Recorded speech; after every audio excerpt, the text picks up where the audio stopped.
Mohon maaf. Langsung aja. Ini Buya, pernah Buya mengatakan bahwa kita berbuat itu harus yang kita nggak sukai. Saya belum paham, sementara orang yang berbuat itu biasanya yang disukai Buya. Nah, jadi mohon penjelasannya. Kemudian berbuat baik kepada orang yang menyakiti atau yang tidak kita sukai itu caranya gimana Bu ya?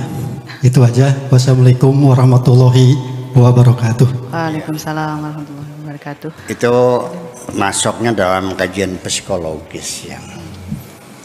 Kalau ada seseorang itu trauma melihat ular, gemeteran takut ular, bagaimana supaya tidak takut ular? Yang sering-sering aja dilemparin ular. Sehari 10 kali aja lempar ular di situ. Lama-lama juga hilang takutnya kok. Ya. Jadi ketika Anda masih punya rasa malas bekerja, kurang semangat, kurang bergairah, ya, mengerjakan pekerjaan, untuk menghilangkan rasa malas kamu itu, karena kamu tidak suka bekerja. Gimana caranya? Ya yang sering-sering aja mengerjakan pekerjaan tidak kamu sukai. Susah banget sih. Sebagaimanapun orang itu bisa karena biasa. Orang itu bisa karena biasa. Ya dibiasakan aja dulu. Nah, begitu juga halnya kita juga di dalam kehidupan sehari-hari, bergaul dengan anak istri, dengan tetangga, dengan teman. Itu sebetulnya yang menentukan kan kondisi hati kita. Kalau kita hatinya lagi senang, bahagia, emang lihat orang itu lucu-lucu kok. Tapi kalau hati kita lagi di dalam keadaan galau, gelisah, lihat muka kamu kan menyebalkan semuanya kok. Betul nggak? Kalau kita makan dengan orang-orang yang kita cintai, masakannya enak semua kan. Tapi kalau kamu makan dengan istri yang lagi berantem, enak nggak masakannya? Itu salah. Jadi kondisi hati macam itu semuanya. Itu yang saya maksudkan. Kerjakanlah apa yang tidak kamu sukai. Kerjakan. Nanti kalau sudah sering bergaul dengan pekerjaan yang tidak kamu sukai, lama-lama engkau juga menyukainya. Nah, di sini artinya ketika engkau merasa kurang senang dengan istri karena bosan sudah 20 tahun.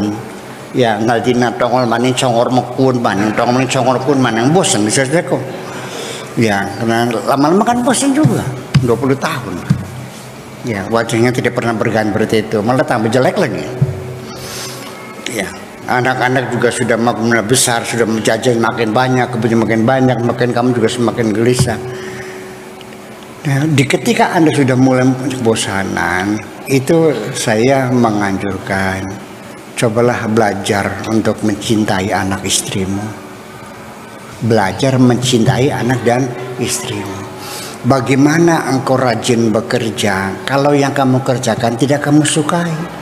Sebabnya orang itu rajin bekerja karena dia menyukai pekerjaannya. Itu persoalannya kok.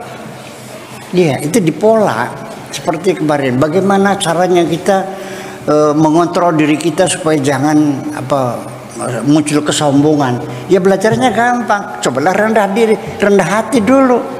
Hormatilah semua orang. Bukan menggosok-gosok kotak kamu, jangan sombong dengan wiridan, jangan sombong. Bukan begitu caranya.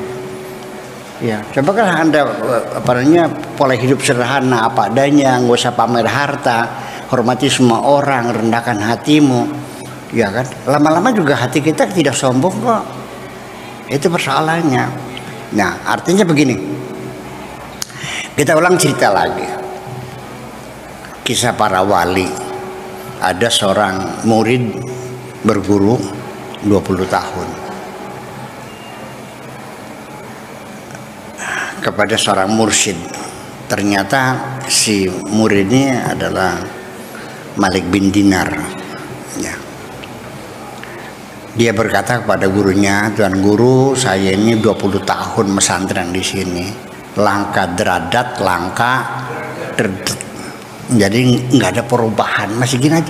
Sembayang yang masih ngambang, ya kan, pikiran juga masih malas. kemaksiatan juga masih doyan dan sebagainya, kok nggak ada perubahan sih gini nih. Kata gurunya, tambahkan 100 tahun lagi, 200 tahun lagi, bersujudlah di atas bara api, tidak akan terjadi perubahan apapun atas dirimu itu. Karena dalam dirimu ada masalah, yaitu masalah hijab. Tertutup hatimu. Apa hijabnya? Kesombonganmu, karena kamu anak raja. Iya, tapi saya kan rendah hati, iya.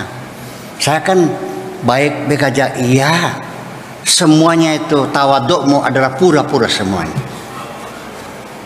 Udah pulang aja sana, nggak mau, saya mau belajar terus sampai berhasil. Ya kalau berhasil ikut saya. Siap, oke. Besok ganti baju yang jelek, buka topik kebesarannya, yang pakai baju karung, beli bawa kacang, gantung di leher kamu, menari di pasar, kasih anak-anak yang mau mukulin kamu dengan kacang. Ya, perilaku seperti orang gila di pasar, dicari, dilemparin orang, dihina orang, diterima ke orang, sehari-hari, berbulan-bulan. Dan orang nggak tahu dia anak raja tuh, Malik bin Dinar tuh. Setelah itu baru dipanggil oleh mursyidnya. Ditanya, apa yang kau rasakan? Tuan Guru, baru sekarang saya merasakan terhinakan. Saya baru merasa orang hina. Jadi berpuluh-puluh tahun tawadu saya adalah hanya pura-pura. Kesombongan masih utuh dalam diriku ini. Itulah proses. Jadi mengerjakan sesuatu itu, sampai orang senang jadi orang gila. Ya ada, ya itu. Makanya nanti dalam suluk ya, dalam suluk malah saya menganjurkan ya sebaiknya lebih baik suluk daripada jadi apa jadabnya, masih mending suluk kok. Ya masih enak melalui proses pembelajaran, bimbingan seorang mursyid, jalannya dibimbing, itu lebih baik daripada ujuk-ujuk di kayak Robil Adawi yang malamnya masih jadi pelacut, paginya jadi wali. Nun Al-Masri yang malamnya masih merampok, paginya jadi wali. Itu mah jangan ditiru dah ya. Jangan enak yang suluk saja. Minimal kalau suluk tuh di tengah perjalanan kamu itu tersesat, kamu bisa pulang karena kamu melalui proses perjalanan. Makasih gitu aja.